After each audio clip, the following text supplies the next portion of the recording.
கிரு கிருவென தலையும் சுற்றி உன் காலில் வீழ்ந்தது பெண்ணை ஜெபிக்கவா? அது பறந்திட வானம் இல்லை, அது இருந்திட பூமியும் இல்லை, உன் மார்பில் கூடு கட்டி வளர்க்கவா? அன்பே எந்தன் வாழ்வுக்கு ஆசீர்வாதம் நீ அடி, கண்ணீராடும் பிள்ளைக்கு நீயே கண்ணித்தாயடி. உன்னை காண மீண்டும் மீண்டும் கண்கள் தூட்டும், இருமுறை ஒரு வானவில் வருமா?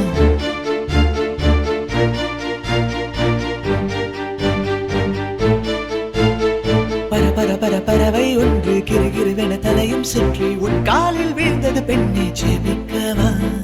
அது பறந்திட வானம் இல்லை, அது இருந்திட பூமியும் இல்லை, உன்